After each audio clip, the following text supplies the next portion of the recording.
तैयारी हमको करनी है। लड़ाई तो मैदान के अंदर होगी, और उसके पहले 15 दिन में ये जो पराली वाला था ना, आपको मालूम है पराली का ऐसा कानून बनाया कि अगर किसान पराली जला देगा तो 1 करोड़ रुपए का जुर्माना, 5 साल की जेल हो जाएगी उसको। तो कल चुनौती दी है संयुक्त किसान मोर्चा ने, उसने कहा कि या तो 250 रुपए क्विंटल के हिसाब से हमको मुआवजा देना पड़ेगा पराली का, और नहीं दोगे तो हम अपने खेत में जलाने का काम करेंगे। कौन से एसपी और डीएम की औकात और हिम्मत है कि वो आ जाए हमारे खेत के अंदर। और ये आंदोलन उत्तर प्रदेश के अंदर चलने वाला है। मैं आपको केवल ये बताने की कोशिश कर रहा हूं, मैं कोई नई बातें नहीं बता रहा। इस बात का भी ख्याल रखिए आप, ये जो मंच है, इस मंच के ऊपर कोई ऐसी बात नहीं हो सकती जो संयुक्त किसान मोर्चा ने तय ना की हो।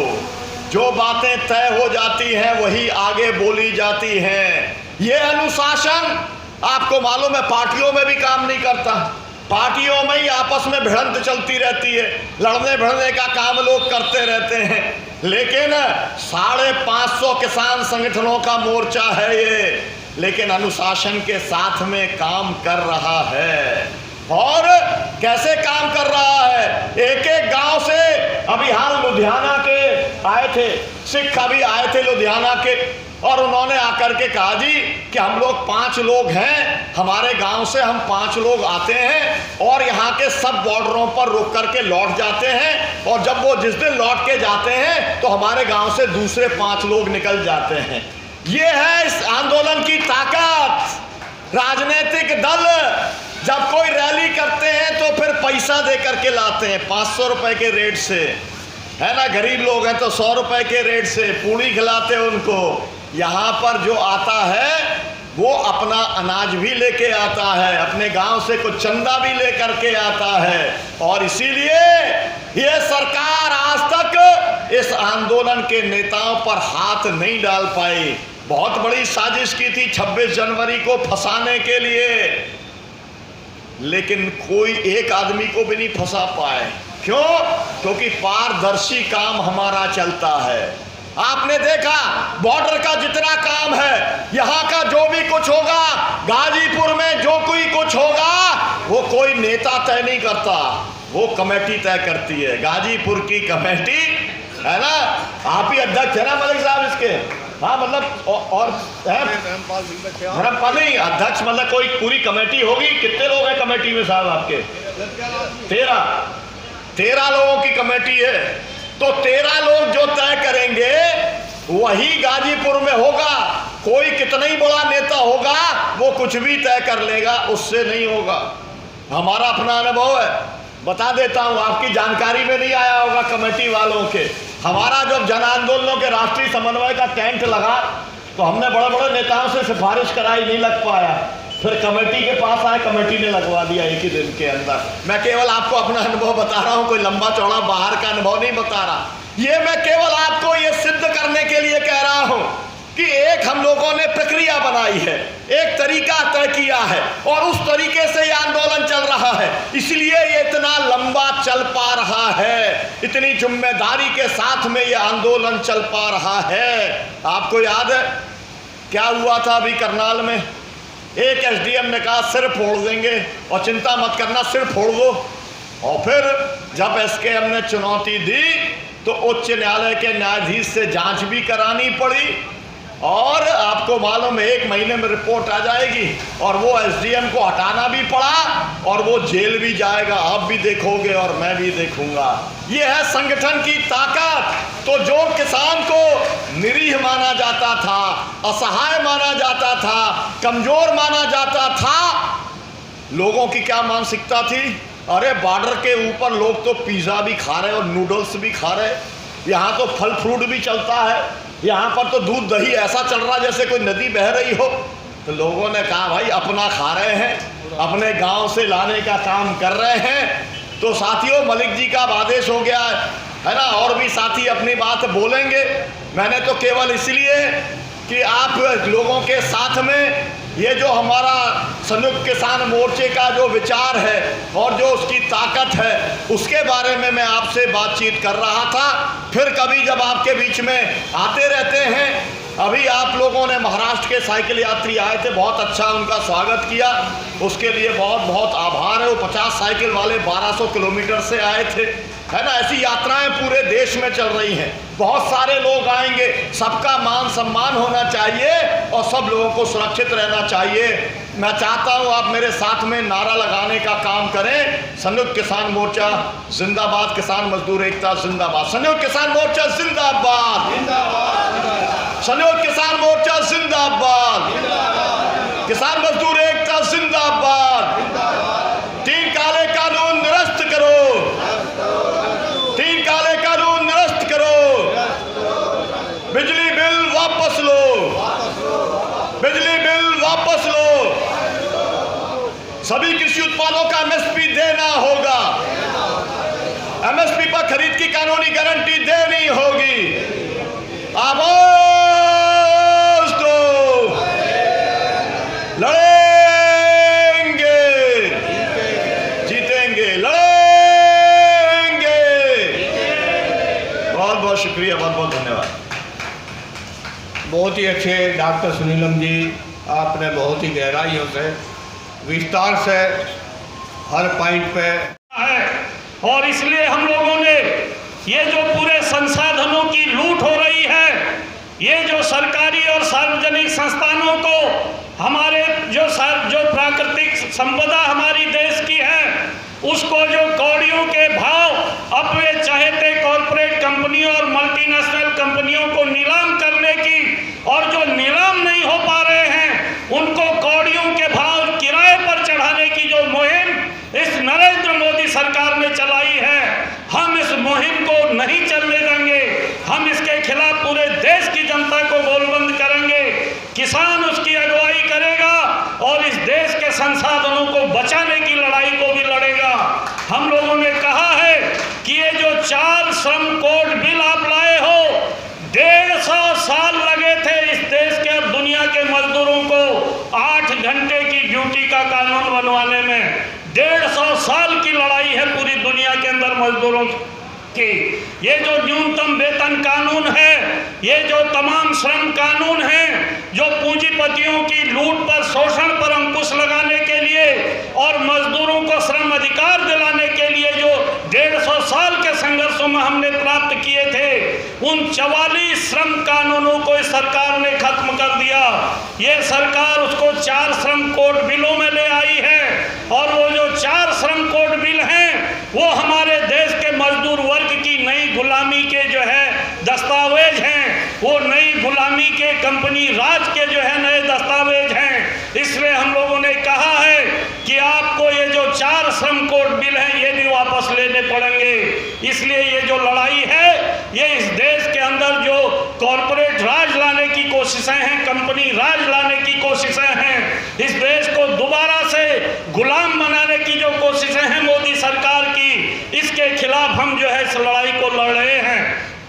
हम कहना चाहते हैं, आप लोग अच्छी तरीके से जानते हैं कि कंपनियों का एकाधिकार जब किसी चीज पर हो जाता है तो उसके नतीजे क्या होते हैं आप देख लीजिए।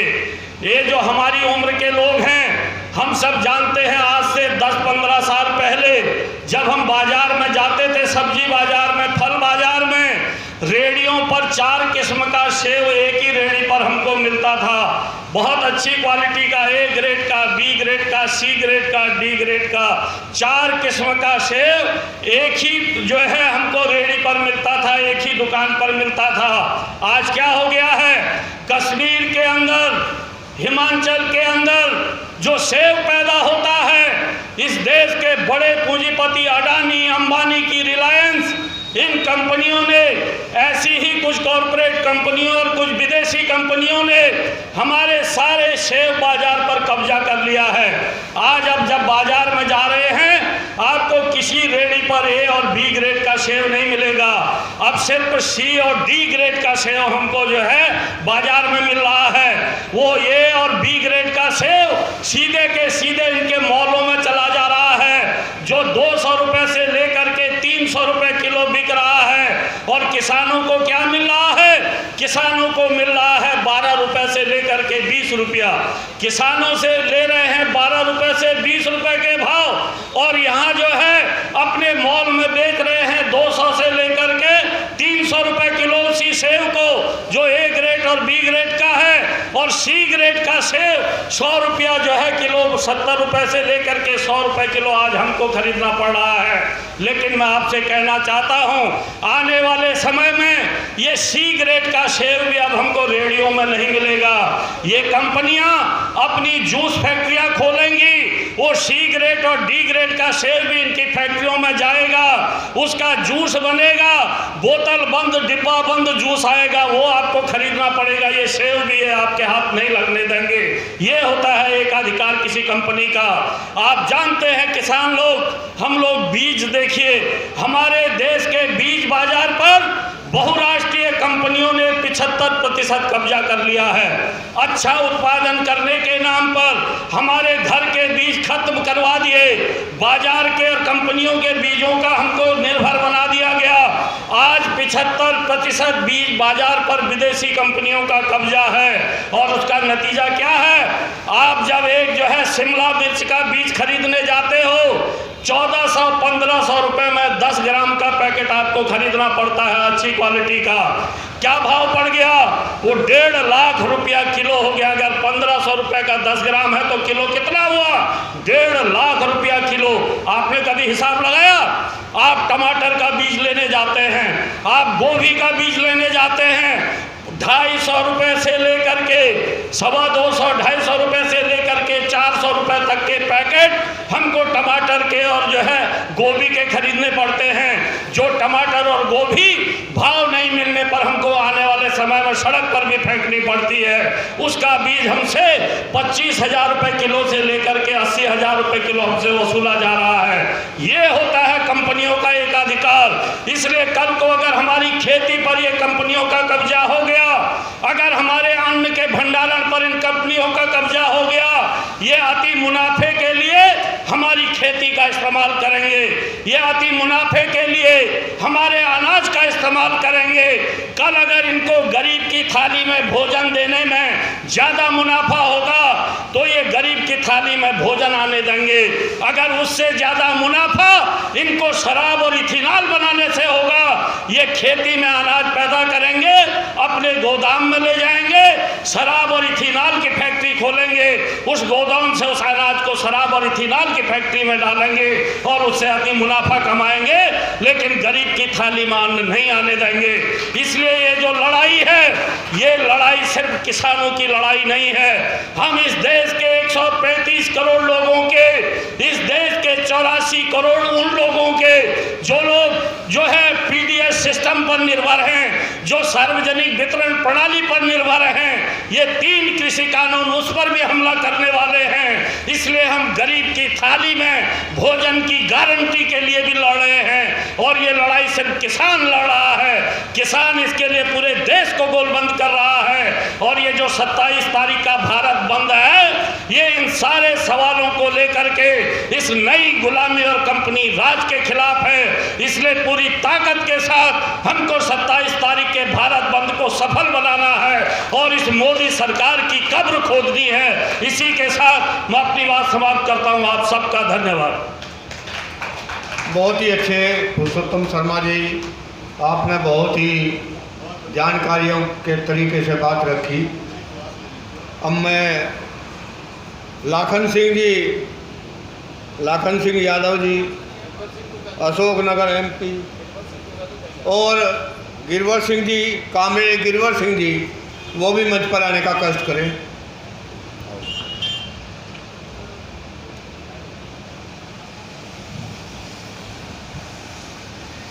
किसान एकता,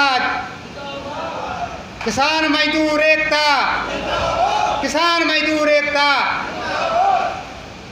मेरे सभी शहीद हुए उनको मैं बहुत बहुत नमन करता हूँ।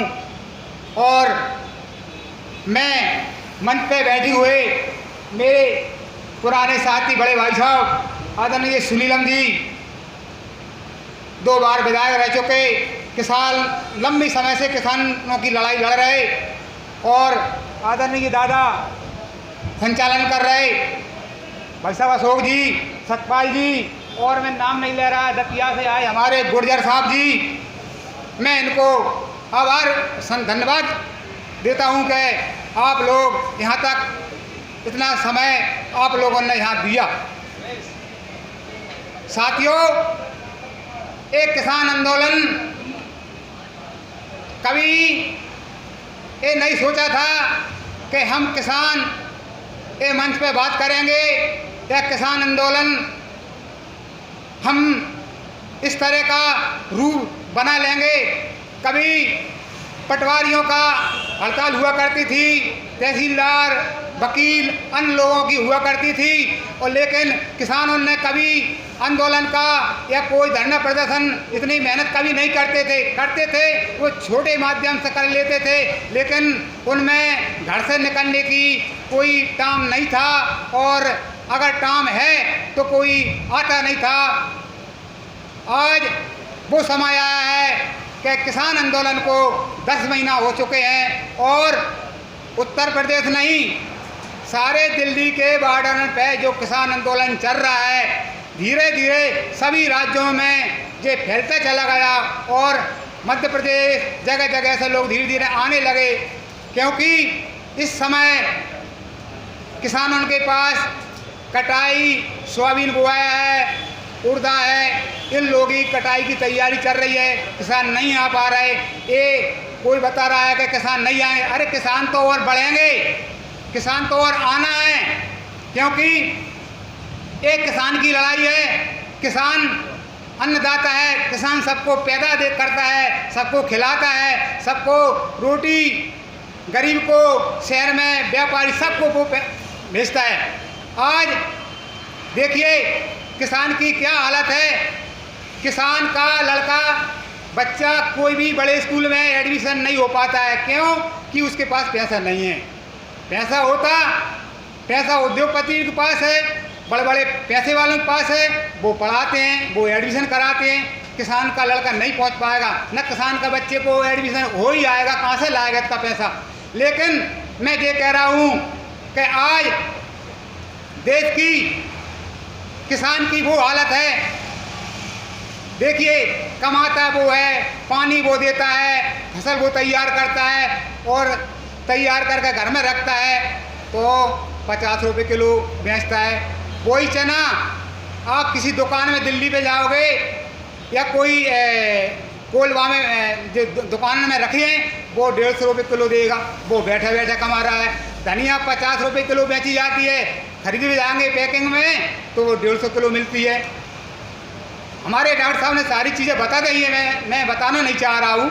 और जैसे मक्का है तो 1000 रुपये की 2 किलो आती है, सरसों 1000 2 किलो 1 किलो 1000 रुपये की आती है। तो ये क्या है, वो अपने पास नहीं है, वो क्या कर रहे हैं, क्या बना रहे हैं, कैसा पाउडर बना रहे हैं, कैसे मतलब लोगों को ठगा जा रहा है किसानों के लिए। किसान वहीं से लेंगे, लेकिन नहीं लेंगे तो होएगा भी नहीं वहाँ। और रहा सवाल किसान जो उनके आदत में पड़ गई कि बीज डालना अच्छा महंगे वाला, खाद डालना, यूरिया डालना। खाद देखो कितना महंगा हो गया है, यूरिया कितना महंगा है, कीटनाशक 100 रुपये की मान लो, 500 की मान लो, उसे 5000 की बेची जा रही है, 10,000 की बेची जा रही है, 100 रुपये की डब्बी 2000 रुपये की बेची जा रही है। किसान क्या करेगा? तो क्यों? किसान इतने पढ़ा लिखा नहीं होता है, किसान को तो कितनी महंगी मिले वो तो दुकान से लाना है, क्योंकि दवाई चाहे वो असर करे न करे लाना है। मैं तो सब मेरे भाइयों से ये कहता हूँ कि मेरे भाइयों इस आंदोलन को सफल बनाएं और जहाँ जहाँ आपके मित्र हैं, रिश्तेदार हैं, वहाँ जाएं, एक दूसरे से संपर्क बनाएं, प्रेम भाईचारा का रिश्ता बनाएं। और हम लोग तो मध्य प्रदेश से, मेरे डिस्ट्रिक्ट अशोकनगर है, मैं मध्य प्रदेश से जहाँ से सोयाबीन चना पैदा होता है, उड़दा खड़ा है, वहाँ से आते हैं। और वहाँ तो कोई ना पानी की व्यवस्था भी नहीं है भाई, वहाँ तो पानी इतना महंगा पड़ता है कि इकट्ठा तालाबों में खोदा जाता है, फिर पानी दिया जाता है, फिर दे के अन्न पैदा किया जाता है तो कितना महंगा पड़ता है। मैं प्यारे साथियों आपसे यही कहना चाहता हूँ कि किसान एकता जिंदाबाद, किसान एक रहो। किसान को कोई किसान लेने आ रहा है कि भाई मुझको गेहूं दे दो, मुझको कोई बीज दे दो, बिल्कुल देना चाहिए। आजकल ऐसा हो जाता है कि गांव के लिए नहीं देंगे और मंडी में जा कच्चू भाव बेचे आए। तो सबसे बड़ी बात यह है कि आपको किसान के लिए आपसी में भाईचारा रखना चाहिए। किसी भी दल के हों, अपने कोई पार्टी से पॉलिटिक्स से मतलब नहीं है, किसान एक रहो। मैं यही बात कहकर आपको विराम देता हूँ। जय भारत माता की, भारत माता की जय जवान, जय किसान। बहुत ही अच्छे लाखन सिंह जी।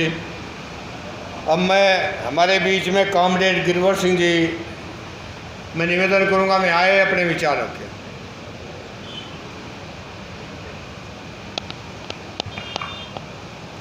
मंच पर उपस्थित किसान नेतागण और आदरणीय किसान साथियों, हमें 10 महीने हो चुके हैं, दिल्ली को चारों तरफ घेर रखा है। 600 से ज़्यादा किसान साथियों को हम कुर्बान कर चुके हैं। अभी अंतिम जीत बाकी है, लेकिन जीत बहुत बार हो रही है। कई बार ऐसे मौके आए हैं जब हमने जीत हासिल की है। अभी फ़िलहाल में आपने देखा कि किस तरह से करनाल में हमारी जीत हुई है। अभी हमारा जो निशाना है वो है भारत बंद।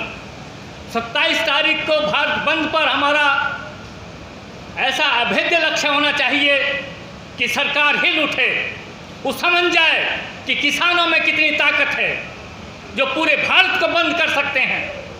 तो ये भारत बंद दिखाएगा हमारे जीत के तरफ बढ़ते हुए कदमों को। और इस जीत में हमें अभी तक जो खबरें मिल रही हैं चारों तरफ से, बड़ी बड़ी रैलियां करके, बड़े बड़े सभाएं करके और छोटी छोटी मीटिंग करके लोग जगह जगह तैयारी में जुटे में भारत बंद करने की। लेकिन एक जगह हमें कमी नज़र आ रही है और कमी है शहरों में। शहर की जनता, शहर के लोग अब इस बंद को उस ढंग से नहीं ले पा रहे हैं। हमारा प्रयास है लगातार कि शहर की जनता भी इसमें शामिल हो, लोग सचेत हों, समझें कि हमारा भी आंदोलन है, तभी एक बड़ा जन आंदोलन खड़ा कर हो पाएगा। हम लोग दिल्ली में बहुत सारी जगह हमारे साथी जा रहे हैं, प्रचार कर रहे हैं, पर्चा बांट रहे हैं, उनको समझा रहे हैं कि ये आंदोलन को सफल बनाने के लिए आप 27 तारीख को अपने काम धंधे बंद रखिए, आप अपने घरों में रहिए और दिखा दीजिए सरकार को कि पूरा भारत बंद किस तरह से हो सकता है। ये मन से आना चाहिए कि हम बंद में शामिल होंगे, क्योंकि ये जो लड़ाई है ये पूरी आम जनता की लड़ाई है। लोग भूखे मरेंगे अगर ये आंदोलन विफल हुआ तो। इसलिए हमारी सबकी लड़ाई, हमारी सबकी ये जो संघर्ष है, ये आंदोलन की जीत की तरफ होना चाहिए। और ये जीत हो सकती है तभी जब हम जो तय कर रहे हैं, एसकेएम जो तय कर रहा है, उसको सफल बनाया जाए। तो इस आंदोलन में सभी शामिल होइए। हम ये प्रयास कर रहे हैं, जनमानस को तैयार कर रहे हैं ताकि सब उस दिन बंद में शामिल हों, पूरा भारत बंद हो, सड़कें बंद हो, वाहन बंद हो और तमाम बाजार बंद हो। लोग अपने आप से बंद को समर्थन देने के लिए तैयार रहें। ये चिंतन को पैदा करने का हम कोशिश कर रहे हैं। धन्यवाद साथियों। इनकलाब जिंदाबाद, किसान मजदूर एकता जिंदाबाद, संयुक्त मोर्चा जिंदाबाद, किसान मजदूर एकता जिंदाबाद। 27 तारीख का बंद सफल हो, 27 तारीख को बंद सफल हो। बहुत ही अच्छे कॉमरेड साहब, आपने बहुत ही अच्छे विचार रखे। अब मैं अर्जुन दादा सोरण महाराष्ट्र से हैं, अर्जुन सिंह महाराष्ट्र हैं क्या?